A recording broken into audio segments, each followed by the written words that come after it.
Le cercle RH, le débat de Smart Job, on parle de la santé mentale. On en a beaucoup parlé de cette santé mentale pendant la crise Covid, de la situation de ces salariés en télétravail obligés avec les enfants au milieu de l'appartement. On va essayer de faire le point aujourd'hui. On voit que la santé mentale, évidemment, ça ne s'est pas beaucoup amélioré depuis quelques mois. Avec, on l'évoquait tout à l'heure, une rentrée un peu dure pour les salariés. On traîne des pieds, on se lève plus tard, on est moins motivé. On fait le point aujourd'hui. On va parler de qualité de vie au travail, de risques psychosociaux. C'est des mots qu'on retrouve fréquemment, évidemment, lorsqu'on évoque ces sujets. Et on en parle avec Christophe Nguyen. Bonjour Christophe. Bonjour. Vous êtes psychologue du travail, président du cabinet Empreinte Humaine, avec votre baromètre, des études régulières, où vous expertisez, analysez la situation très concrète.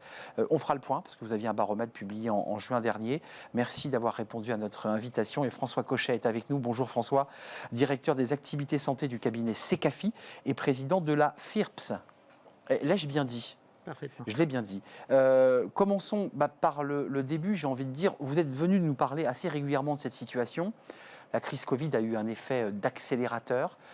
Où en sont les salariés en cette rentrée ? Est-ce que vous constatez une accentuation, je dirais, de la déprime, de situations de burn-out ? Est-ce que vous le ressentez ? Est-ce que vous avez des chiffres sur cette question ? Oui, on voit que malgré une situation pandémique qui a priori s'améliore, on voit un état psychologique des salariés français qui reste très dégradé, autour de ce qu'on appelle aujourd'hui 41% de détresse psychologique, c'est-à-dire un sentiment de désespoir, de lassitude, d'incertitude, de fatigue importante, et qui amène forcément à de l'épuisement. Et donc on a un chiffre qui est assez marquant, c'est qu'on a 3 fois plus aujourd'hui de taux de burn-out sévère par rapport à avant cette crise. Juste un détail, Christophe Nguyen, quand vous parlez de cas de burn-out, ce sont des salariés qui vont quitter l'entreprise, pris en charge par l'assurance maladie, parce qu'ils sont en arrêt maladie, on est d'accord ? Oui, c'est des cas sévères, c'est-à-dire qui peuvent nécessiter un accompagnement médicamenteux, psychothérapeutique, quelque chose de lourd. C'est pas juste le coup de fatigue, finalement. Donc ça crée des arrêts de travail pour des motifs psychologiques. On l'a vu, une augmentation très importante. Il y a aussi différents chiffres qui sont sortis. 2 fois plus d'absentéisme chez les managers pour des motifs psychologiques. Et c'est une population, si on parle d'elle, qui est particulièrement exposée aux risques psychosociaux. François Cochet, on en est où par rapport à la situation Covid ? La situation Covid avait été comme ça un moment d'arrêt terrible parce que certains salariés se sont retrouvés en télétravail forcé, dans des situations de tension incroyables, soit d'isolement, soit de surstress parce qu'il fallait s'occuper des enfants, de la machine à laver et de la vie quotidienne de la maison. On en est où par rapport à cette période ? Alors, cette situation est aujourd'hui révolue, ce jour de rentrée des classes. On l'espère. Les élèves vont normalement aller devant les professeurs, là où il y en aura. C'est plus les parents qui vont s'en occuper. Bon, est-ce que pour autant le télétravail est devenu quelque chose de simple ? Je ne pense pas. Il y a un engouement indiscutable pour le télétravail. Donc celui-là, il est même, personnellement, je le trouve inquiétant. Parce que c'est en grande partie... une des causes ? C'est une fuite. C'est-à-dire qu'évidemment que quand on a 2 heures de trajet tous les jours pour aller au travail, il y a une très bonne raison de télétravailler. Mais il y a des gens qui habitent à 5 minutes de leur travail et qui ont autant envie de télétravailler. Et ils ont, pour partie d'entre eux, envie de moins voir leur chef, parfois de moins voir leurs collègues, et puis d'être plus tranquille. Alors je vais vous dire, comment je fais de l'analyse du travail depuis très longtemps. C'est intéressant ce que vous dites. Ça veut dire qu'en fait, c'est le travail qui pose problème. Oui. Il y a quelques façon de le faire. Plutôt. Je veux dire, quand on fait des observations du travail dans une usine, quel est le meilleur moment pour faire de l'analyse du travail ? C'est la nuit. Dans les entreprises en 3-8. En 3-8, oui. Pourquoi ? Parce que la nuit, les gens travaillent. Ils font leur boulot. Ils ne passent pas leur temps à répondre au chef, à se justifier, à dire comment ils doivent travailler. Ils s'écartent des règles pour être plus efficaces. Et ils sont plus disponibles pour parler de leur travail. C'est intéressant parce que ça fait écho à la notion d'entreprise libérée. C'est-à-dire qu'il n'y a plus le manager sur le dos qui... Oui. Enfin, en tout cas, en télétravail, on retrouve un peu ces circonstances. Ouais. C'est-à-dire, chez moi, je m'organise comme je veux, je fais comme je veux, et je suis moins dérangé. Mais attendez, juste pour répondre à ma question... je peux me concentrer. Ceux dont vous parlez, qui essaient de s'extraire finalement de la chaîne hiérarchique et qui travaillent avec plus d'autonomie, est-ce qu'ils vont mieux ou est-ce qu'ils vont plus mal ? Alors, dans un premier temps, ils vont mieux. Justement parce qu'ils retrouvent de l'autonomie. Alors après, là où il y a risque, bon, d'abord, les entreprises doivent s'interroger sur les conditions qu'elles ont créées qui font que leurs salariés ont envie de les fuir, enfin de fuir les locaux. Et oui. Et après, c'est dans le temps qu'il y a des risques pour le télétravail. Parce que pour pouvoir télétravailler dans de bonnes conditions, il y a 2 règles absolues. Il faut avoir la confiance de son chef et être autonome. justement, bien maîtriser son boulot. Seulement, au bout de quelques mois, de quelques années, est-ce que ces deux conditions vont se poursuivre? Mon chef a changé. Le nouveau, je ne le connais pas. Donc, Comment je vais reconstruire une relation donc avec lui? stress, hein, déjà, un peu de stress. Oui, et puis surtout, ça peut se dégrader facilement, tourner au conflit. Et puis l'autonomie au travail, le travail, il n'est pas stable. Il y a des nouveautés, il y a des évolutions, des nouvelles réglementations, des nouveaux produits. Si je suis trop à l'écart de l'entreprise, Je rate ça. au bout d'un moment, je peux me retrouver à traiter les vieux sujets. Et puis Il est mis au placard. les petits jeunes qui sont sur place, Eh oui. ils vont s'emparer des nouveaux sujets. Donc il y a des vrais risques de déclassement. Christophe Nguyen, ça c'est intéressant parce que c'est une vision très sociologique de la relation au travail menée par François Cochet, mais à travers le psychologue que vous êtes, les baromètres, alors on en a plusieurs, il y a les vôtres, il y a celui d'Alan pour Harris Interactive, 94% des salariés français estiment que se sentir bien dans son travail permet de se sentir bien dans sa vie en général. Oui. J'allais dire c'est presque logique, Bien ça sûr. c'est très intéressant. Puis un autre chiffre, 90% d'entre eux, tous métiers et âges confondus, estiment également que les difficultés psychologiques sont de plus en plus répandues au travail. C'est-à-dire Oui. que dans leur quotidien, dans leur environnement, ils voient Oui. des collaborateurs qui sont en déprime. Oui. Ça vient d'où? C'est parce qu'il y a une sorte d'engouement au télétravail, il y a une sorte de perte de repères. Qu'est-ce Oui. qui se passe? Alors moi, je pense que le télétravail a bon dos. C'est pas que la question du télétravail. Parce qu'on Un voit petit bien- pas de côté par rapport à ce que dit François. Oui, c'est-à-dire qu'effectivement, il y a quand même du télétravail qui se passe bien. Mais effectivement, il faut le voir globalement. Et on a parlé tout à l'heure des managers, c'est eux qui sont le plus en retrait par rapport au télétravail parce que ça les oui. confronte à des pratiques de management qu'ils n'ont pas l'habitude de faire. Et puis surtout, beaucoup nous disent on a du mal à évaluer le travail Mais des oui. salariés au-delà du livrable et qui me le donne en temps et en heure. Mais c'est aussi comment on le fait et comment je peux anticiper. Enfin, François les nous disait, difficultés. quand on est en télétravail, même la nuit dans les usines, Ouais. on contourne même un Oui, peu les règles bien sûr. fixées par la hiérarchie Bien sûr. et les normes, Oui. et on vit un peu sa vie, quoi. Oui, c'est comment je fais preuve d'intelligence Bah face oui. au processus, aux exigences. Et oui. Et c'est vrai que le télétravail permet une invisibilité, mais derrière, c'est la question de la reconnaissance de ce que je fais, de ce que je produis, et puis la coopération, on en a parlé énormément, la question du collectif, sachant qu'on a un héritage, effectivement, vis-à-vis de cette crise, et ce qui fait que les gens, la grande majorité, quasi la totalité des gens observent une augmentation des risques psychosociaux, c'est qu'effectivement, il y a une augmentation des conflits, de la fatigue. Un tiers Conflits, des vous salariés- dites conflits? Oui, des conflits. Le climat de travail s'est dégradé dans les entreprises et qui ne peut pas être régulé, finalement amélioré à cause du distanciel, notamment. Je voulais vous poser une question à vous deux. Est-ce qu'on en demande trop à l'entreprise parce qu'elle a des comptes à rendre, l'entreprise, elle a une responsabilité juridique à l'égard du salarié. Oui. Il y a des rapports sur les RPS, elle a des obligations en qualité de vie au travail, c'est la RSE d'une manière un peu globale. Est-ce qu'on lui en demande beaucoup? Est-ce qu'il faut encore plus lui en demander? Oui, moi je pense que l'entreprise, en tout cas, a tout à gagner à être proactive sur ce sujet. Et on voit que l'entreprise, quand même, est plutôt en défensive, c'est-à-dire qu'elle voit les problèmes arriver et elle doit les gérer. Et souvent, quand les problèmes sont C'est là, trop tard. c'est trop tard, il y a des problèmes juridiques et on est dans des postures parfois un petit peu défensives qui font qu'on justifie, qu'on se défend, au lieu finalement de faire de la prévention. C'est ça. Et nous, on milite énormément à ce qu'il y ait une prise de conscience, à ce que ce sujet soit traité au plus haut niveau de l'entreprise, c'est-à-dire que dans les comités de direction, on en parle. Et c'est extrêmement rare. D'ailleurs, les 3/4, c'est dans le sondage, des salariés disent qu'il faut faire un état des lieux, parce qu'il y a un vrai décalage entre ce que, finalement, les demandes qui sont faites, la moitié des salariés disent, on me donne des objectifs sans me donner le sens, par exemple, aujourd'hui. On en vient toujours à ça. On est toujours sur cette idée-là. On en a aujourd'hui quasiment 4 sur 10 qui veulent partir de leur entreprise. Parce que on a appelé ça le big quit à la française. On a vu une augmentation effectivement des démissions, ce que la DARES a pu publier. Oui, on commence à voir, percevoir cette grande démission. Mais on en a aussi beaucoup qui ne vont pas partir et qui vont plutôt faire acte un petit peu de présence On appelle ça, physique. c'est un de nos titres, c'est la démission silencieuse. La démission. Mais quand même, juste, l'entreprise, je vais entendre François, parce que je ne sais pas si vous êtes tout à fait d'accord sur le sujet. On doit accentuer, les pouvoirs publics doivent accentuer un peu plus la pression sur l'entreprise. On lui demande déjà beaucoup à l'entreprise. QVT, elle fait des rapports sur les risques psychosociaux. C'est quand même de sa responsabilité, la santé des salariés. Moi, j'attends pas beaucoup des pouvoirs publics parce que c'est les plus mauvais employeurs. Donc, qui s'occupe de la fonction publique avant d'expliquer aux entreprises comment ils doivent faire? Alors, par contre... Il y a des déprimes aussi dans la fonction publique. Il y a des burn-out. Il y en a probablement plus. Donc, pour revenir au comité de direction, bien sûr que s'ils ne sont pas conscients des sujets et qu'ils n'agissent pas, il ne se passera rien. Le problème, c'est que moi, j'ai vu aussi des comités de direction s'emparer du sujet, il y en a qui s'en emparent, mais qui veulent traiter le problème comme ils l'ont créé. Autrement dit, ils font un plan quinquennal. Ils décident que maintenant, toutes les équipes devront faire 5 réunions dans l'année, qu'elles devront commencer à 9h et finir à 11h, qu'ensuite ils auront droit à 32 minutes de convivialité avec un budget de 4,50 € On par impose salarié. la convivialité, en fait. Je caricature à peine. Soyez heureux. Voilà, bon. Alors que c'est exactement le contraire qu'il faut faire. Bien sûr. La QVT, ça se combat par l'autonomie. Et les dirigeants doivent accepter de ne pas savoir ce qui se passe. Alors pourquoi un certain nombre de managers sont aussi mal à l'aise avec le télétravail, avec ce qui se passe aujourd'hui? Ils perdent la main. Parce qu'ils ont été éduqués, formés, que tout ce qu'on leur demande, c'est de savoir en permanence ce qui se passe, faire du reporting à la minute près, et que le moindre détail qui ne va pas remonte à la direction. Bon, enfin, ou qui s'en occupe. Alors que c'est ceux-là qui sont mal à l'aise. Les managers qui fixent le sens, les objectifs généraux, et qui n'expliquent pas à leurs salariés comment ils doivent faire le travail, mais qui leur font confiance, ceux-là, ils peuvent être tout à fait à l'aise avec les évolutions d'aujourd'hui. Excusez-moi, on a un coût social. Vous parliez, c'était le début de notre échange. Les arrêts maladie longue durée pour des burn-out, ça peut durer 1 an.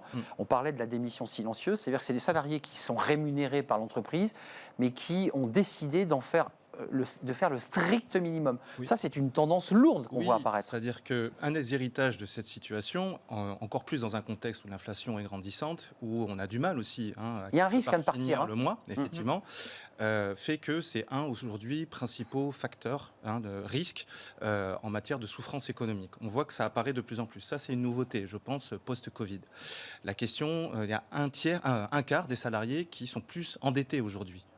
Il y a la moitié qui disent « je ne sais pas si je vais pouvoir faire face à 500 € d'imprévu cette année ». Donc ça crée forcément cette incertitude supplémentaire. Et puis du stress psychologique. Du stress, bien entendu, très concret, on va dire. Vis-à-vis de ça, je crois qu'il y a une question de cohérence aussi qu'on doit avoir. Effectivement, est-ce qu'on doit être dans un principe de pollueur-payeur, c'est-à-dire, moi je suis directeur général d'une entreprise, je prends une décision qui a un impact négatif sur la santé de mes salariés, est-ce que je dois le payer ou pas? Mais ça revient à ma question de tout à l'heure. Est-ce que je dois payer les pots cassés? Est-ce que je dois prendre en charge? Selon vous, oui ou pas? Je pense que oui, sur le principe. Maintenant, je crois qu'il y a beaucoup de comités de direction qui ne sont pas forcément dans une idée de vouloir faire du mal pour faire du mal et détruire leurs salariés. Non, je ne pense pas, bien sûr. Il y a une question plutôt de méthode et de façon de s'y prendre, où aujourd'hui, on manque énormément, effectivement, d'accompagnement. Donc, et puis les process, les process qui étouffent toute initiative. Effectivement. Quand on change une entreprise, quand on prend une décision stratégique, effectivement, comment on intègre cette question de la santé mentale de mes salariés, de leur bien-être, quand je suis N+18. Et je pense qu'il y a une question de cohérence, parce que les managers de proximité, on en parlait, ils sont un peu parfois tiraillés. On a une injonction paradoxale entre, d'un côté, on entend beaucoup ça, mais on me demande de faire de la perf et de l'augmentation de la productivité, et de l'autre, on me demande de faire du bien-être. Sur quoi je mise? Et je pense qu'il faut donner des priorités. Mais à la FIRPS, je fais vraiment un gros effort de prononciation, il y a quand même l'idée, et là on voit dans ce que vous évoquez, du lien entre bien-être et performance. Ça, c'est pas antinomique, c'est parce qu'on est bien dans l'entreprise, c'est parce qu'on est autonome qu'on est plus performant. Ça, vous soutenez cette idée?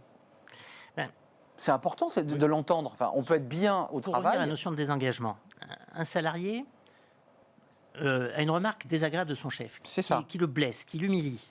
Eh bien, il y a énormément de métiers où il peut faire le reste de la journée, il va faire semblant de travailler. Il se connecte, il fait tout ce qu'il faut pour avoir toutes les... Voilà. Mais en fait, il n'avance pas.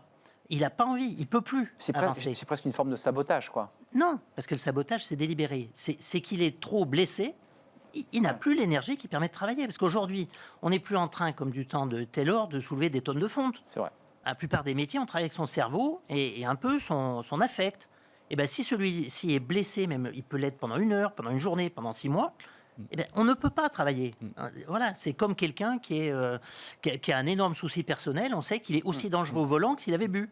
Il ne peut pas conduire comme il faut. Ben, c'est pareil dans le boulot. Donc, évidemment qu'il y a un lien entre santé au travail et compétitivité. Après, il faut l'instruire au quotidien et avec des logiques pragmatiques aussi. Voilà. Ça fait c'est intéressant. Oui, tout à fait. C'est même pas du sabotage comme je l'imaginais, c'est qu'en fait on est tellement touché psychologiquement qu'on est plus apte, quoi. Voilà, tout à fait. Et là, on est vraiment sur des cas extrêmes, mais on a aussi tout un tas de salariés qui sont pas forcément malades ou identifiés comme étant en risque psychosocial. Eux-mêmes ne le sentent pas d'ailleurs. Ou ne le voient pas, mais qui effectivement ne donnent pas le maximum d'eux-mêmes. Ou alors, c'est ce qui est évoqué aujourd'hui sous le terme de démission silencieuse, ont tellement donné finalement leur entreprise en ne comptant pas leur heure supplémentaire supplémentaires en travaillant soir, week-end, vacances, Là, on lève le en étant pied. convéable, que maintenant, ça atteint ma santé potentiellement. J'ai vu les limites et j'ai vu que ce qui était important pour moi, c'est passer du temps à ma famille et je vois que je ne suis Oui. pas reconnu à cette heure-là, voire au bon niveau de mes efforts, voire j'arrive même pas à nourrir ma famille de façon correcte. C'est vrai. Donc, je lève le pied parce qu'aujourd'hui, la situation peut être incertaine et j'attends de voir plus tard.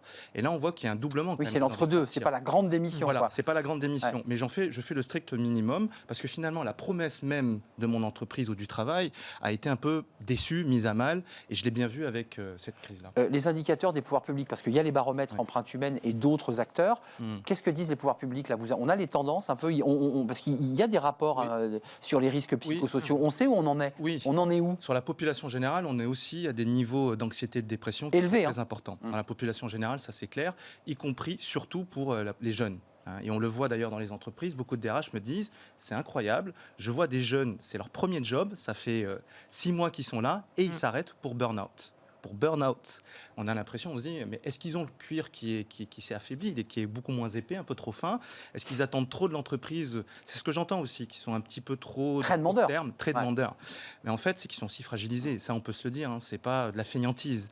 Je crois qu'il y a un vrai changement de fond aujourd'hui. Les gens sont plus conscients de ce qu'ils peuvent attendre en matière de conditions de travail. Il y a un contrat moral. Et plus un contrat exigeant peut-être psychologique, aussi. Bien sûr, vis-à-vis de l'entreprise, vis-à-vis du management. Et ils n'hésitent pas aujourd'hui, dans les grands groupes, à partir du groupe pour faire des alertes éthiques. Par exemple, ils démissionnent. Ils font des alertes parce qu'en dénonçant des situations, on en parlait tout à l'heure, de harcèlement, de situations qu'ils n'acceptent plus. Et aujourd'hui, on voit que c'est une tendance qui est très importante. Justement, le harcèlement, parce qu'il contribue à la détérioration de la qualité de vie au travail et du psychisme, ça progresse, parce que cette question-là, elle a été prise en charge par les pouvoirs publics. Des lois ont été votées. On condamne parfois des harceleurs. Ça progresse ou pas, ça, sur ce sujet? Alors, moi, je suis un peu sceptique sur les aspects quantitatifs. Les enquêtes Santé publique France montrent qu'il y a une dégradation, mais avec des chiffres qui sont à peu près la moitié de ceux des enquêtes de Christophe Guyenne. Donc, C'est moi, pas je les mêmes pense, indicateurs. Ouais. je pense qu'il y a un énorme biais de recrutement dans les chiffres que produit Empreinte Humaine, puisque des enquêtes en ligne, pour avoir 2000 réponses, il faut à peu près adresser 50 000 Ouais, il questionnaires. faut arroser très large. Ouais. Et que du coup, c'est ceux qui sont intéressés par le sujet qui répondent. Donc ça, c'est le Donc, biais, ça, c'est le risque du biais. Il y a les tendances. Je suis d'accord avec les tendances qui sont évoquées. Mais dire qu'il y a 40% de gens en Ça vous semble un dépression, peu exagéré? à mon avis, c'est la moitié. Bon, et c'est l'avis des cabinets de la FIRPS en général. Mais sur les phénomènes identifiés, je suis en gros d'accord. Hein. D'abord que ça augmente. Après, est-ce que le harcèlement explose? Je ne sais pas. Mais C'est difficile, mais ouais. c'est toujours pareil. Avant, c'est bien de mesurer. Il faut aussi comprendre et puis essayer de combattre. Voir un peu s'il crée des problèmes. Moi, je ne suis pas pour des politiques de prévention des RPS à part du reste de l'entreprise. Oui. Je vais vous donner un exemple sur les entretiens d'évaluation. Avec 4 pages à remplir par le manager, s'il y a une période de stress des managers, C'est eh celle-là. bien, la campagne des entretiens Bah, évidemment. d'évaluation. Donc, ils en sont les premières C'est une victimes. bavante. C'est horrible. Et puis, du côté des salariés, là aussi, je vais prendre l'exemple des salariés les plus anciens. Parce qu'on dit qu'il faut travailler plus tard. Bon, quand on a 55, 60 ans, Oui, c'est les retraites, ça. oui, non, mais c'est directement lié aux retraites. Et qu'il y a un manager de 30 ans qui ne connaît rien au boulot, qui vient faire l'entretien d'évaluation et donner des notes, mais on a juste envie de prendre sa retraite le lendemain. Bah, Bon, oui. si on veut que les gens travaillent plus Il y a un tard, vrai sujet là. Ouais. il faut s'occuper d'eux et arrêter de les emmerder. Voilà. Non, mais vous dites Bon. qu'un jeune gars qui rentre dans l'entreprise qui a 30 ans Mais et c'est qui fait un très entretien fréquent. d'éval, un cadre de C'est très 55 ans qui a 30 ans de métier, c'est vrai que Non, mais ça. c'est pas forcément un cadre, ça peut être ses salariés. Un salarié, son équipe. bien sûr. Mais c'est extrêmement fréquent. Et nous, on a fait des enquêtes sur les entretiens d'évaluation. Et ben, les jeunes, ça leur pose très peu de problèmes. Évidemment. Ils sortent de l'école, ça fait 20 ans qu'on leur colle des notes. Ils sont n'ont plus habitués. trop besoin qu'on leur explique bien ce Ouais. qu'il faut faire, etc. Et pas pour le. Ça va très bien. Bien sûr. Mais demandez aux anciens. Quand il rentre en bouteille. Un dernier mot, parce que le débat est Oui. terminé, mais il est passionnant par ailleurs. Oui, tout à fait. Alors, juste pour revenir sur la méthodologie qu'on déploie, hein, c'est Ah, je savais que vous alliez répondre. Pas forcément. Bah, on bien attaque sûr. là-dessus, je réponds. C'est que ça utilise effectivement des échantillons représentatifs garantis par des sondeurs qui sont quand même reconnus, hein, Oui. avec des méthodes, des quotas. Et puis nos indicateurs scientifiques sont publiés dans des revues internationales. Aujourd'hui, c'est publié dans des grandes revues avec des comités de lecture sur lesquels finalement on a des comparaisons. Donc après, effectivement, je pense qu'il faut parler aux scientifiques. Après, sur cette partie, Tout dernier mot. Je voudrais juste dire que au-delà de la grande démission dont on peut parler avec un marché du travail français qu'on connaît qui est différent du marché aux États-Unis, américain, on va avoir peut-être une augmentation de l'absentéisme, mais en tout cas d'une démission silencieuse qui est une forme ça, c'est le phénomène. Ça, c'est le phénomène. De désengagement, de démotivation, mais qui est un peu militante. Et je pense que c'est là où la question du dialogue est très importante, qu'il va falloir créer des conditions de travail durables. Merci à vous, François Cochet. Sur la question, encore une fois, des process que vous évoquiez dans les entretiens annuels, peut-être repenser un peu tout ça et de s'intéresser aux collaborateurs qui ont de la valeur, qui ont 30 ans de métier et qui portent des choses et pas les traiter comme des enfants, parce que c'est un peu ça dont vous parlez. Ce n'était qu'un exemple. C'était qu'un exemple, mais c'est un exemple extrêmement probant. Vous vous êtes exprimé très librement sur ce plateau. Merci à vous, Christophe Nguyen. Vous avez pu développer vos chiffres. Merci à vous, président du cabinet Empreinte Humaine. Vous êtes psychologue par ailleurs. Et puis merci à François Cochet, directeur des activités santé cabinet Secafi et président de la FIRPS. Merci à vous deux. On termine par fenêtre sur l'emploi. Alors, on parle recrutement dans cette rubrique. On parle recrutement et c'est compliqué dans la tech. On va en parler tout de suite avec notre invité.